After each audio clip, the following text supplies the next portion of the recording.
সুখদেব গোস্বামী পাদ তখন বলছেন, হে দেবগণ, তোমরা কোন অমৃতের সঙ্গে কোন অমৃতের তুলনা করছো? তোমরা যে অমৃত আস্বাদন করেছ, সেই অমৃত তোমাদেরকে মৃত্যুঞ্জয়ী করতে পারেনি। তোমাদের একদিন মৃত্যু হয়ে যাবে। দেবতাদেরও মৃত্যু আছে কি নেই? মৃত্যু আছে। দেবতাদের কি শরীরে রোগ নেই? আছে। দেবতারা কি বৃদ্ধ হন না? হ্যাঁ। রোগ ব্যাধি মৃত্যু দেবতাদেরও আছে। একমাত্র ভগবানের রোগ নেই, ব্যাধি নেই, দোষ নেই, কিছুই নেই। এই জন্য তার নাম শ্যামল সুন্দর। এই সৌন্দর্যের নাশ নাই। তিনি ব্রজ কিশোর। কেমন? তো তোমাদের তো একদিন মৃত্যু হয়ে যাবে। কিন্তু পরীক্ষিত যে অমৃত আস্বাদন করছেন, এই অমৃত তাকে মৃত্যুঞ্জয়ী করবে, আর কখনো তাকে জন্ম মৃত্যুর কারাগারে ফিরে আসতে হবে না। এই চক্রব্যূহ থেকে তার নিষ্কৃতি প্রাপ্তি হবে। তাহলে আমরা যে অমৃত আস্বাদনের জন্য আজ এসেছি, সুধীর ভোক্তা রূপে, এই অমৃত সাধারণ কোন অমৃত নয়। এই অমৃত আমাদেরকে মৃত্যুঞ্জয়ী করবে। যদি শ্রদ্ধার সঙ্গে আমরা তা আস্বাদন করতে পারি, তাহলে ভগবান বলছেন, শ্রীনুয়াত অপিয়া নরহ, যে ব্যক্তি শ্রদ্ধার সঙ্গে শ্রবণ করবে, সপি মুক্ত সোবান লোকাং প্রাপ্নুয়াত পুণ্যকর্মণাম, সেই ব্যক্তি পুণ্য কর্মকারীদের নিয়ে অচিরেই দুঃখময় সংসার সাগর থেকে নিষ্কৃতি প্রাপ্তি হবে। আর শ্রদ্ধার সঙ্গে যারা শ্রবণ করবে না, অপ্রাপ্য মাম, গোবিন্দ বলছেন, তারা আমায় প্রাপ্ত হবে না। আর আমায় যদি না পায়, তাহলে কি হবে গো? নিবর্তন্তে মৃত্যু সংসার বর্তনী, বারবার তারা ঘুরে ফিরে আসবে। গোবিন্দ বলছেন, অশ্রদ্ধা ধানা পুরুষা ধর্মস্য পরম তপ অপ্রাপ্য মাম নিবর্তন্তে মৃত্যু সংসার বর্তনী, বারবার ফিরে আসতে হবে। কাজে আমরা যারা এই অপ্রাকৃত কৃষ্ণ কথামৃত আস্বাদন করার জন্য উপবেশন করেছি, অতীব সৌভাগ্যের আমাদের ক্ষণ সেটি, সৌভাগ্যের মুহূর্ত সেটি, এবং আমরা অতীব সৌভাগ্যবান, সৌভাগ্যবতী আমরা যারা এসেছি এই অপ্রাকৃত কৃষ্ণ কথামৃত আস্বাদনের মনোরথে যারা এসেছি। আমি প্রারম্ভিকায় সমবেত ভক্তবৃন্দের রাতুল আতুল চরণ ভক্তিপূর্ণ দণ্ডবত প্রণতিতে বন্দনা করছি, এবং আয়োজনকারী ভক্তবৃন্দের প্রতি কৃতজ্ঞতা জ্ঞাপন করছি। তারা জয়যুক্ত হোক, তাদেরই প্রয়াস উত্তরোত্তর শ্রীবৃদ্ধি প্রাপ্তি হোক। ধাপে ধাপে উন্নতির শিরিবে তারা জীবনে নতুন নতুন সফলতা বয়ে আনুন। দেশ জাতি তথা সমাজ সমৃদ্ধ হোক তাদেরই কর্ম তৎপরতায়। তো যেহেতু এই গরমের মাঝে আমরা কষ্ট করে বসেছি, বাতাসও বন্ধ হয়ে গেছে, এরপরও গৃহের পারমার্থিক মঙ্গলের জন্য কিছুটা সময় আস্বাদন, এটা আমাদের কর্তব্য। 30 মিনিটের মাঝেই আলোচনা শেষ হবে। অতঃপর আমি জানি না আর কি কার্যক্রম আছে, সেই কার্যক্রমে আমরা যাব। অল্প সময়ও যদি কেউ এই কথা শ্রবণ করে, এই ভক্তি যুগের অনুশীলন করে, তাহলেও কিন্তু সেটি নষ্ট হবে না। অল্প সময়ের জন্যও যদি হয়, ভগবান একটা চমৎকার বার্তা আমাদেরকে দিয়েছেন, ন ইহ অবিক্রম নাশস্তি প্রাপ্তবায় ন বিদ্যতে স্বল্পমপি অস্য ধর্মস্য ত্রায়তে মহত ভয়াৎ। গীতার 2য় অধ্যায় 40 নং শ্লোক। পরমেশ্বর ভগবান বললেন, ন ইহ অবিক্রম নাশস্তি প্রাপ্তবায় ন বিদ্যতে স্বল্পমপি অস্য ধর্মস্য ত্রায়তে মহত ভয়াৎ। ভক্তি যুগের যে অনুশীলন কোনদিন তার নষ্ট হয় না। মনে রাখবে, তিনটি জিনিসের কোনদিন বিনষ্টি নেই, ভগবানের কোনদিন বিনাশ নেই, তার থেকে শ্রেষ্ঠ জগতে কেউ নেই। মত্ত পরতরম নন্নত কিঞ্চিত অস্তি ধনঞ্জয়। গীতার দ্বিতীয় অধ্যায় গীতার সপ্তম অধ্যায় 7 নং শ্লোক, জ্ঞান বিজ্ঞান যুগের 7 নম্বর শ্লোক বলছেন, মত্ত পরতরম নন্নত কিঞ্চিত অস্তি ধনঞ্জয়। ধনঞ্জয়, আমার থেকে বড় কেউ নাই, ভগবান থেকে শ্রেষ্ঠ কেউ নাই। A conqueror of wealth, that is not true superior to me. আমার থেকে বড় কেউ নাই। Everything rests upon me as ballad strung on thread. সূত্রে যেমন মণিসমূহ গাথা থাকে, তেমনি সমস্ত বিশ্ব আমাতে অতপ্রতভাবে জড়িত থাকে। মত্ত পরতরম নন্নত কিঞ্চিত অস্তি ধনঞ্জয় ময়ি সর্বমিদম প্রতম সূত্র মণিগণাইবা। কেমন? ভগবানের বিনাশ নাই। বিজম মাম সর্বভূতানাম, সপ্তম অধ্যায়ে বলা হয়েছে আমি সকল কিছুর বীজ, আমার বিনাশ নাই। দশম অধ্যায়ের 8 নম্বর শ্লোকে বলছেন, আমার থেকে সকল কিছুর সৃষ্টি হয়েছে।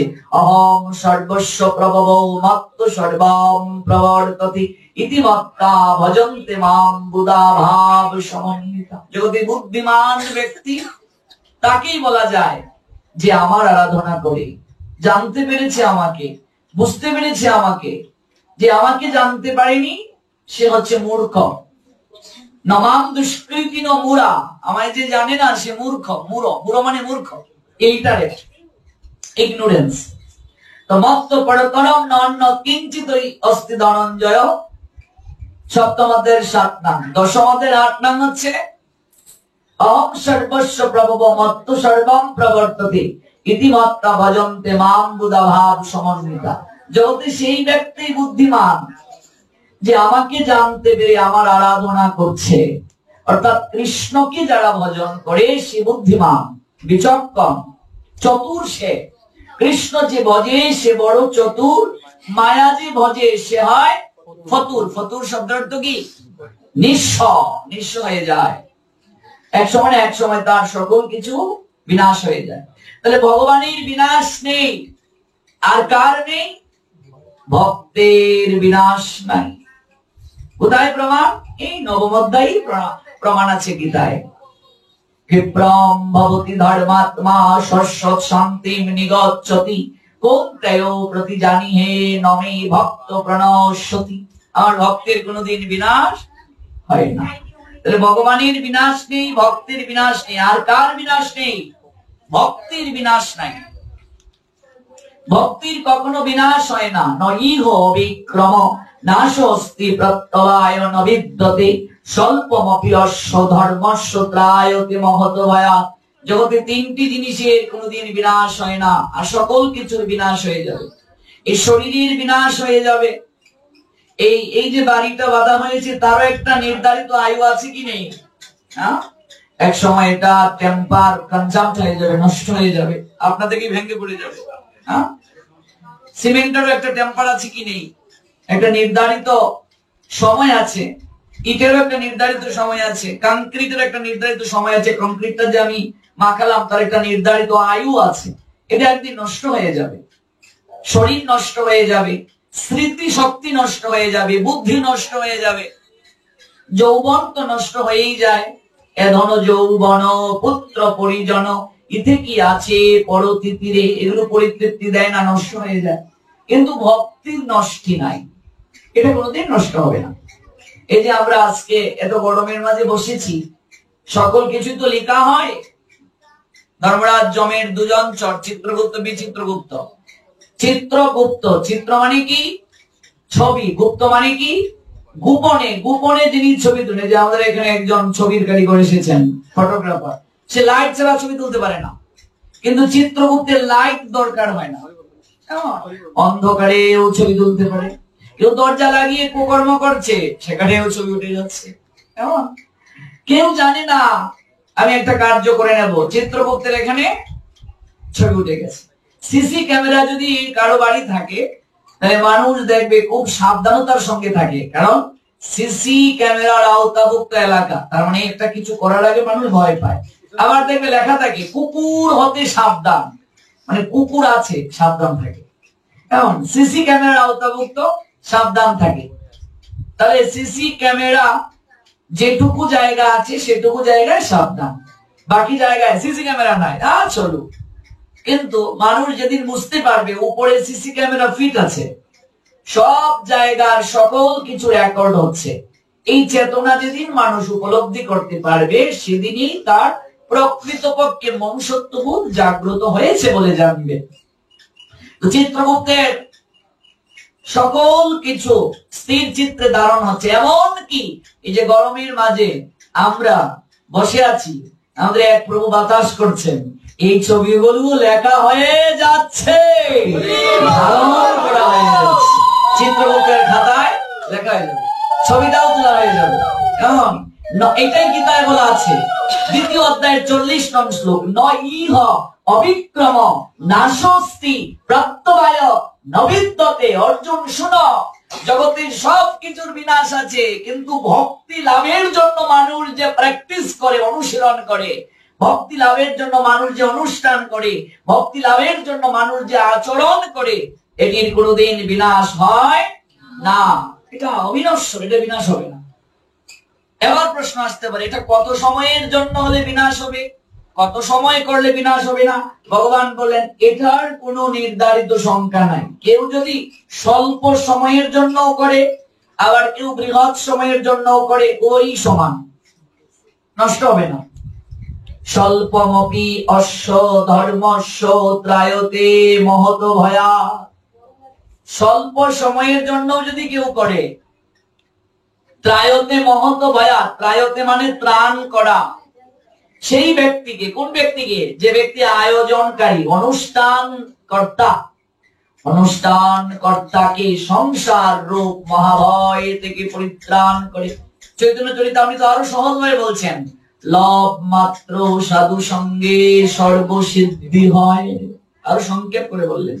ভাগবতেও আছে, চৈতন্য চরিতামৃত একেবারে সুন্দর করে বললেন, লব লব মাত্র সাধু সঙ্গে সর্বসিদ্ধি হয়। 3 সেকেন্ডেরও কম, তাতেও সর্বসিদ্ধি প্রাপ্তি হয়ে যায়।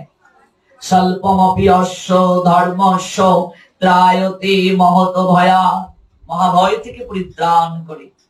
অল্প সময়ের জন্য যদি কেউ এই যাজন করে। এবার চলুন আমরা একটা লীলা শ্রবণ করে শেষ করব, যে আদৌ কি এই শ্লোকটার কোনো প্রমাণ আছে? হ্যাঁ, নিশ্চয়ই। ভগবান যে কথা বলেন তা লীলার মাধ্যমেও জগৎকে শিক্ষা দান করেন।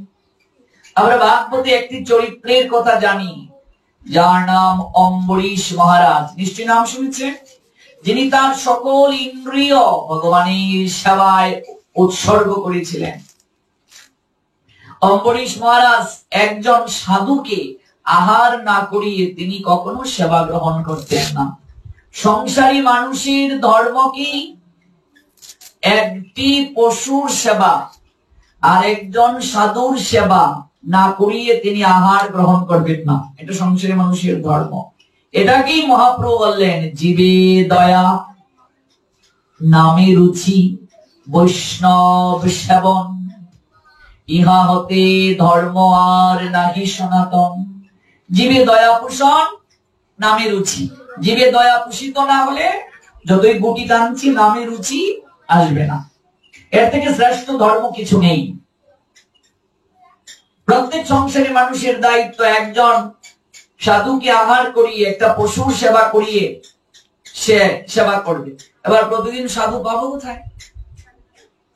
এই জন্য একজন সাধুকে সেবা করতে যা প্রয়োজন, একজন সংসারী মানুষ সর্বপ্রথম তা রেখে তারপর সে আহার করবে। যদি সাধু সেবার জন্য কোন সাধুকে তার গৃহে সেদিন না পায়, তাতেও যদি তার সামর্থ্য না থাকে, কোনো কিছুই নাই, অন্তত 3 মুষ্টি চাল হলেও তাকে রেখে দিতে হবে। আগেরকার মায়েরা দেখবে এই কার্যটা করত, চাল নেওয়ার সময় 3 মুষ্টি চাল লক্ষ্মীর ভাণ্ড বলে রেখে দিত। 1 মুষ্টি গুরুদেবের জন্য, দুই মুষ্টি বৈষ্ণবের জন্য, তিন মুষ্টি ভগবানের জন্য। চৈতন্য চরিতামৃতে আছে, গুরু বৈষ্ণব ভগবান তিনের শরণ, তিনের শরণে হয় সর্ববিঘ্ন বিমোচন।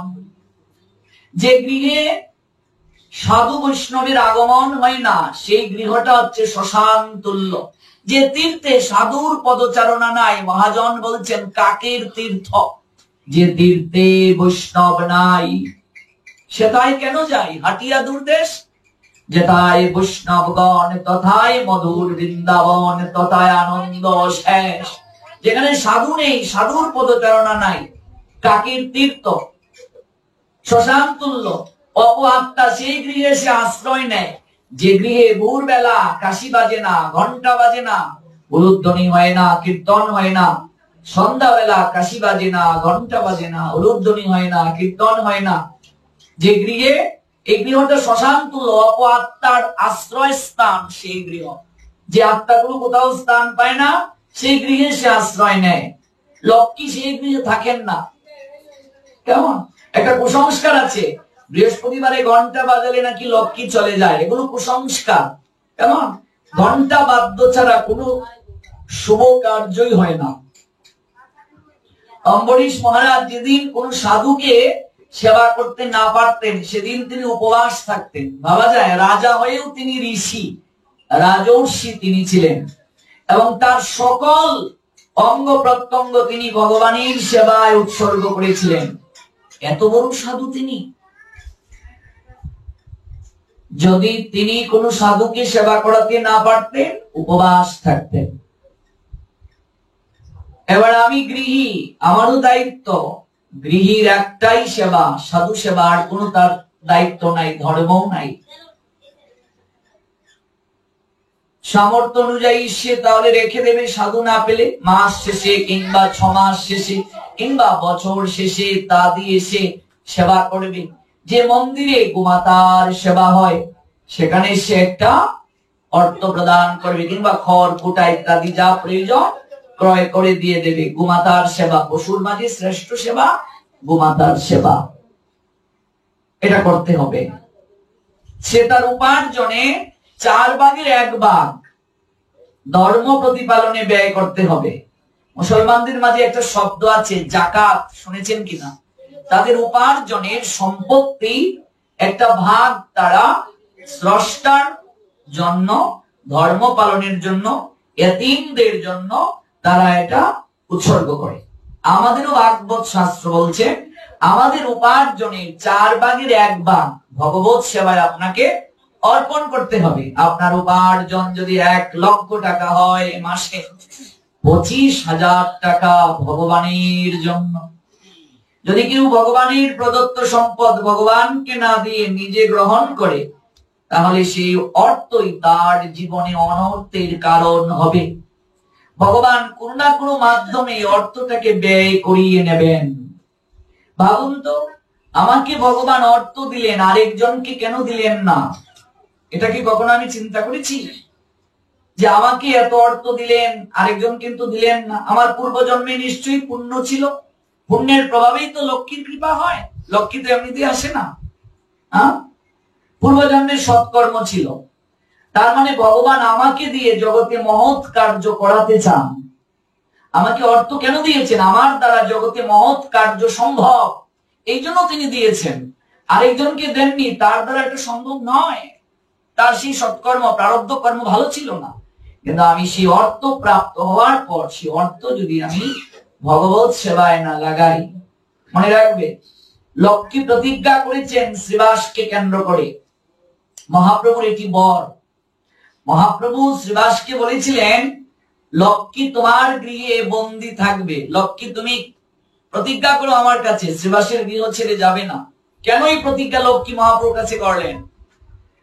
শ্রীবাস এতটাই মহাপ্রভু এবং তার পার্শ্বদের সেবা করেছিলেন, এমনকি তার স্ত্রী মালিনী দেবীর অলংকার, স্বর্ণের অলংকার বিক্রি করে দিয়েছিলেন সাধু সেবার জন্য। কতজন কত কথা বলেছিলেন, সংসার কি করে চলবে। শ্রীবাস বলেছিলেন যে আমি কলসি আর দড়ি ঘরের এক কোণে রেখেছি, একদিন অপেক্ষা করব যার চরণে মাথা ঠেকিয়েছি তিনি কোনো ব্যবস্থা করেন কিনা। যদি না পাই দ্বিতীয় দিন অপেক্ষা করব, তাতেও যদি না পাই আমি 3 দিন অপেক্ষা করব। কিছু না পেলে গলায় কলসি বেঁধে গঙ্গায় ডুবে মরব, কিন্তু আমার গৃহ থেকে মহাপ্রভুকে আর ভক্তদেরকে আর কারো গৃহে যেতে দেব না। ভাবা যায়? যার কারণে মহাপ্রভু 3টা বর দিয়েছিলেন শ্রীবাসকে, যে শ্রীবাস জগতের যে জায়গায় নাম যজ্ঞের আয়োজন হবে তোমার নামে সেই আঙ্গিনার নাম হবে শ্রীবাস আঙ্গিনা।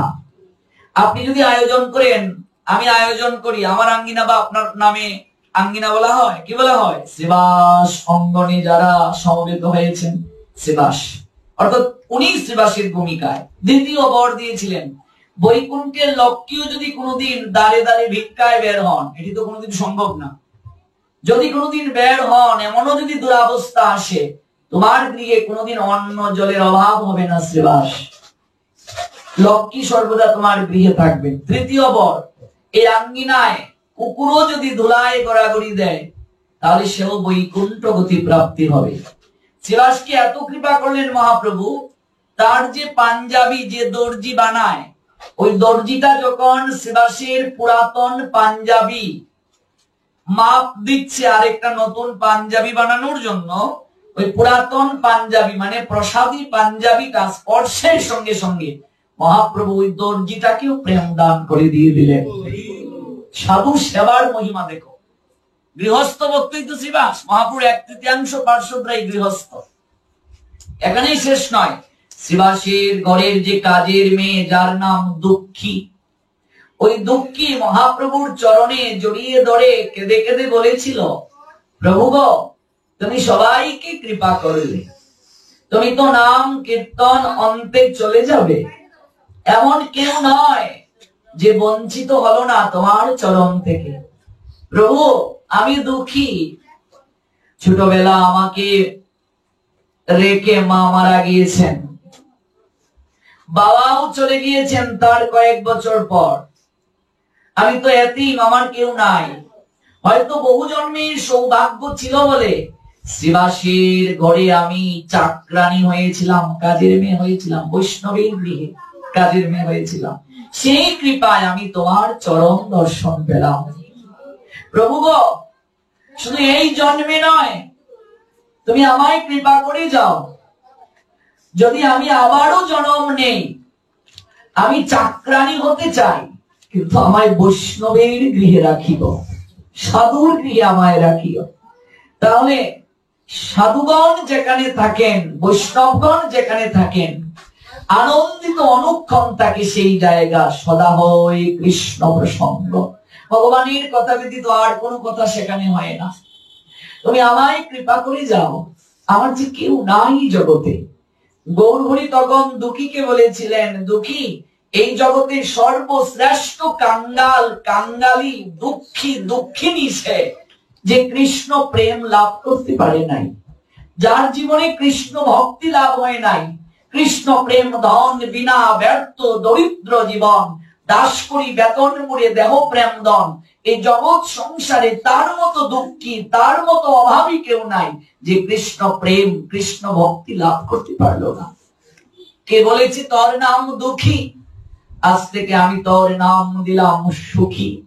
তোর মতো সুখী জগতে কেউ নেই।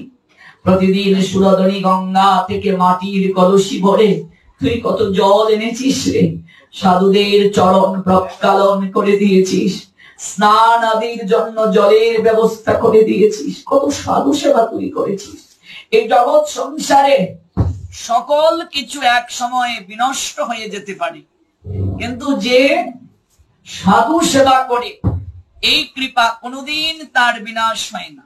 হে দুঃখী, তুই যেভাবে সাধু সেবা করলি, আমি তোকে কথা দিয়ে গেলাম অন্তিমে দেখবে ভবের ঘাটে আমি হাতে বইটা নিয়ে, চরণ তরি নিয়ে তোকে তুলে নেয়ার জন্য আসবো। আমি স্বয়ং আসবো, আমার হাতেই সেদিন বইটা দেখবি, চরণ তরি নিয়ে আমি আসবো তোকে তুলে নেয়ার জন্য। দুঃখী কাঁদতে কাঁদতে লুটিয়ে পড়লো গৌরাঙ্গ সুন্দরীর চরণে, আর করজুড়ে কেঁদে কেঁদে বলল, প্রভু আমি মুক্তি চাই না, মুক্তি হয়ে গেলে তো সব শেষ, আমি সেবা আনন্দ চাই। সেবা আনন্দ কি?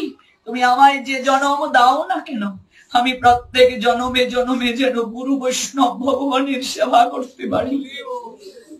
তুমি আমায় সেবা আনন্দ দিও, আমি মুক্তি চাই না, আমায় সেবা থেকে বঞ্চিত করিও না, আমায় সেবা আনন্দ দান করো। শুধু এই জন্মে নয়, প্রত্যেকটা জন্মে জন্মে তুমি আমায় সেবা আনন্দ দান করো। সেবার মাঝে যে আনন্দ, এই আনন্দই আমি চাই। সংসারী মানুষের একটাই ধর্ম, সেবা, সাধুর সেবা। ভগবান বলছেন, আমারই ভজিবার যার আছে অভিলাষ, সে ভজুক আমার মঙ্গল প্রিয় দাস। অম্বরীশ তাই সেই সেবাটাকে গ্রহণ করেছিলেন, সকল ইন্দ্রিয় সেবায় নিযুক্ত করেছিলেন। কিন্তু তার আপন ভাই কনিষ্ঠ ভ্রাতা সে আসুরিক ভাব সম্পন্ন হয়ে গিয়েছিল। সাধু সেবায় মতি নেই, হরিকথা শ্রবণে লালসা নাই, সাধু সঙ্গ করে না, রঙ্গরসে জীবনকে সে বিলিয়ে দিয়েছিল। এ নিয়ে অম্বরীশের মনে বড় দুঃখ। একদিন দেবর্ষি নারদের চরণে, গুরুদেব নারদেবের চরণে কেঁদে কেঁদে অম্বরীশ বলছিলেন, গুরুদেব জ্যেষ্ঠ ভ্রাতা তো গুরুতুল্য, আমার মনে বড় কষ্ট, আমার কনিষ্ঠ ভ্রাতাটা বিপদগামী হয়ে গেল, বিপদে চলে গেল, এভাবে তো তার সময় যাবে না, আপনি তাকে একটু কৃপা করুন। সাধু কৃপায় কিনা হয়। নারদ বললেন, আমি তোমার গৃহে একদিন যাব। দেবর্ষি নারদ উত্তম অধিকারী সাধু, বিনা বাজিয়ে সতত ভগবানের নাম করে যান। অম্বরীশ মহারাজের গৃহে একদিন তিনি এলেন। আরতি কীর্তনের মাধ্যমে নারদকে সম্মান প্রদান করা হলো, চরণ প্রক্ষালন করা হলো। অম্বরীশ মহারাজের গৃহে দেবর্ষি নারদ হরিকথা শুরু করলেন। সাধু যদি কারো গৃহে থাকেন, চরণ রাখেন, মনে রাখবে সেই গৃহের সকল আগত পাপ বিনাশ হয়ে যায়। এই জন্য অন্তত না পারলে বছরে মনে রাখবে, প্রকৃত আচরণশীল সাধুকে তেরাত্রি হলেও এনে গৃহে রাখবে, দিন রাত হলেও গৃহে রাখবে। একটু আরতি কীর্তন করবে, বসে হরিকথা শ্রবণ করবে, গৃহের আগত সকল পাপ বিনাশ হয়ে যায়। শুরু করলেন দেবর্ষি নারদ হরিকথা। অম্বরীশ মহারাজের দুরাচারী ভাই কিছুটা সময় সেই হরিকথা শ্রবণ করেছিল, কিঞ্চিত সময় শ্রবণ করেছিল। সময়ের পরিক্রমায় যখন অম্বরীশ মহারাজের ভাই তার দেহটা নিপাত হলো, যমদূতেরা তার আত্মাকে টেনে হিঁচড়ে নিয়ে গেল নরকে।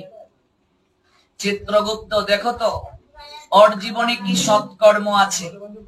বিচার করে চিত্রগুপ্ত দেখলেন ওর জীবনে কোনো সৎকর্ম নাই, কেবল একটাই সৎকর্ম। ও জীবনে কিঞ্চিত সময় ভগবানের কথা শ্রবণ করেছিল দেবর্ষি নারদের শ্রীমুখ থেকে। শ্লোকটা কি ছিল?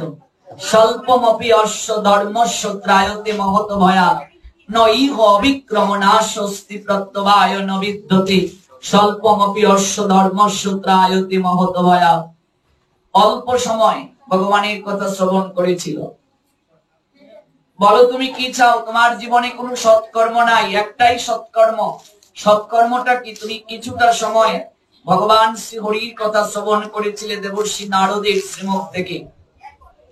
তুমি তোমার পাপের ফল আগে ভোগ করবে, না যে পুণ্য করেছ তা। অম্বরীশ মহারাজের সেই দুরাচারী বলে উঠল, আমার যেহেতু সবটাই পাপের তো শাস্তি পেতেই হবে, কিন্তু আমি যে পুণ্য কার্য করেছি আমি তার কৃপাটাই আগে প্রাপ্ত হতে চাই। কিঞ্চিত সময় যদি কেউ ভগবানের কথা শ্রবণ করে তার জীবনে কি প্রাপ্তি হয়? ধর্মরাজ যম ব্রহ্মলোকে গেলেন এই দুরাচারীকে নিয়ে। স্বয়ং ব্রহ্মা বলছেন এর সদুত্তর একমাত্র মহাদেব প্রদান করতে পারেন। কৈলাসে যাওয়া হলো। মহাদেব বললেন, আমি যতটুকু জানি যদি বলি কম বলা হবে। কেউ যদি কিঞ্চিত সময় ভগবানের কথা সাধু সঙ্গে শ্রবণ করে কায় মনোবাক্যে একমাত্র পদ্ম পলাশ লোচন ভগবান শ্রী হরি ব্যতীত তার যথাযথ উত্তর কেউ প্রদান করতে পারবে না। দুরাচারীকে নিয়ে বৈকুণ্ঠে গমন করা হলো। পদ্ম পলাশ লোচন ভগবান শ্রীহরির নিকটে দুরাচারীর অনুভব হলো, আমাকে যদি তপ্ত তেলের মাঝে ভাজা হয় আমার আর দুঃখ থাকবে না, বিষ্ঠার সাগরে যদি নিক্ষেপ করা হয় আমার আর দুঃখ থাকবে না, শুল দ্বারা যদি শরীরে বিদ্ধ করা হয় দুঃখ থাকবে না, কঠিন থেকে কঠিনতর শাস্তিও যদি দেয়া হয় আমার আর কোনো দুঃখ থাকবে না, কারণ আমি একবার হলেও ভগবান শ্রীহরিকে দর্শন করার সুযোগ পাচ্ছি।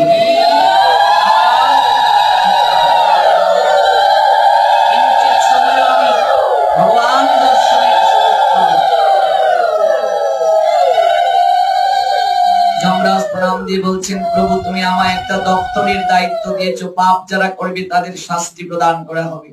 জীবনে এমন কোনো আমি দুদুল্যমান অবস্থায় উপনীত হয়নি, এই দুরাচারী কোন সৎকর্ম নাই জীবনে, কেবল কিঞ্চিত সময় ভগবানের কথা তোমার কথা শ্রবণ করেছিল, তার জীবনে কি প্রাপ্তি, তাকে কি পুরস্কার দেব? প্রভু তখন বলে উঠলেন, ধর্মরাজ তুমি এই উত্তর জানার জন্য প্রথমে কোথায় গেলে? ব্রহ্মলোকে। উত্তর পেয়েছো? পাইনি। অতঃপর গেলে কোথায়? মহাদেবের নিকটে। কৈলাসে গেলাম, শিবলোকে। প্রাপ্ত হলে উত্তর পাইনি। এখন তুমি আছো কোথায়? প্রভু আছি আমি তোমার চরণ তলে। হে ধর্মরাজ, প্রতিটা মনুষ্য জীবের জীবন ধারণের উদ্দেশ্য কি? প্রভু গো তোমার চরণ প্রাপ্ত হওয়া। একবার যদি আমার নিকটে কেউ এসে যায় তার কি আর কখনো নিম্নগতি প্রাপ্তি হওয়ার সুযোগ আছে? না প্রভু, এই দুরাচারী এখন আমার নিকটে চলে এসেছে, তোমার কি আর সামর্থ্য আছে আমার নিকট থেকে তাকে নিয়ে যাওয়ার? হে ধর্মরাজ, কেউ যদি কায় মনোবাক্যে স্বল্পমপি অস্ত ধর্মস্য ত্রায়তে মহত ভয়া, আমি গীতায় বলেছি সেই তত্ত্ব, 2য় অধ্যায়ের 40 সংখ্যক শ্লোকে, অল্প সময়ও যদি কেউ আমার কথা কায় মনোবাক্যে শ্রবণ করে সেই ব্যক্তির অন্তিম কালে আমার চরণ প্রাপ্তি হয়। তাতে কোনো সন্দেহ নেই। আমি তাকে কৃপা করি। নৈহ বিক্রমণাশস্তি তত্ত্বায়ং বিদ্যতে স্বল্পমপি অস্য ধর্মস্য ত্রায়তে মহত ভয়া। তাই আমরা সেই অপ্রাকৃত কথা আমরা স্বল্প সময়েই শ্রবণ করলাম সাধু সঙ্গে। ভগবান শ্রী গোবিন্দ আমাদের অহৈতুকে কৃপা করুন, আমাদের অপরাধ মার্জনা করুন, আমাদের পাপগুলো স্খলন করে অহৈতুকি প্রেম ভক্তির বীজ চিত্তে বপন করে দেওয়ার সুযোগ করে দিন। সেই বীজ যেন অঙ্কুরিত হয়, পল্লবিত হয়, পুষ্পিত হয়। সবার মঙ্গল হোক, গৃহকর্তার মঙ্গল হোক, গৃহ পবিত্র হোক, তাদের আগত অনাগত সকল পাপ সকল বাধা বিপত্তি দূর হোক, অপ্রাকৃত কৃষ্ণ প্রেম ভক্তির বাড়িতে অবিস্নাত হোক সবাই। নিতাই